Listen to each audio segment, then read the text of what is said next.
Hello, my name is Halima McGee, and I am a senior at NC State University, major in applied nutrition science.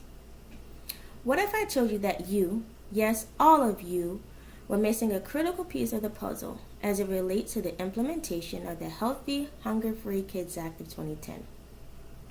I'm sure all of you are familiar with the National School Lunch Program, a program implemented in the 1940s to combat our nation's issues with malnutrition and deficiency diseases. Opposite of today, young men were unable to serve our nation as they did not meet proper weight requirements.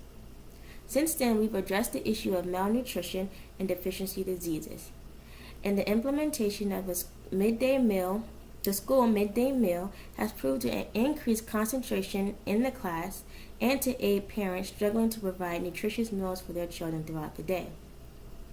Participants in the National School Lunch Program are accustomed to receiving 1/3 to 1/2 of their meals a day at school.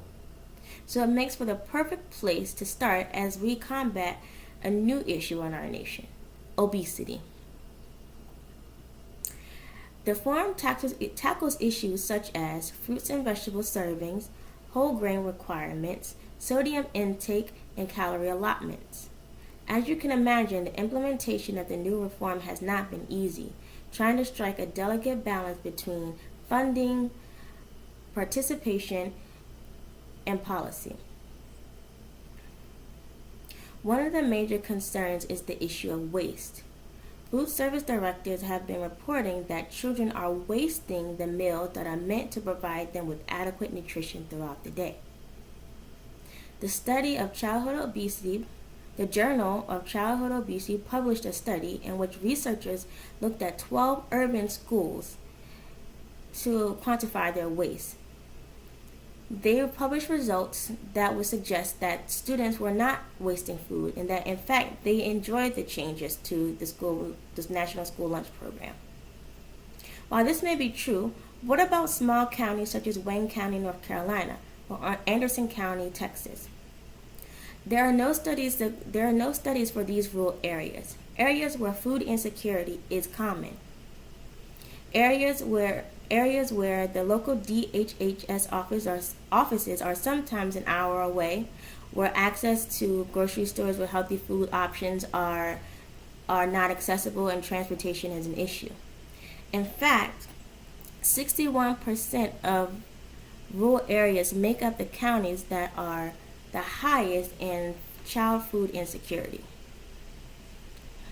Since we have no research to examine these rural areas, we have to take the food directors at their word. In a study titled "Reform Looks Good on Paper: Rural Food Service Responses to the Hunger-Free Healthy Kids Act," reports lunch ladies as wincing at the amount of waste, and also being concerned that children were not receiving enough. I would argue that it's not an issue of calorie allotment being enough, but if children are wasting food, or if children are wasting food at school, that must mean that they're hungry at home. If children aren't eating the meals provided to sustain them, then when they go home, they're more likely to eat high-calorie food, junk food to fill them up. What I would suggest is that you guys take a closer look at the NSA's policies, some of their policies, in terms of adjusting deadlines for children to adjust to the new food requirements, and to actually put money and research into these rural areas so that we can focus on what it is that it would take for the Healthy Hunger Free Kids Act to be successful in these rural areas.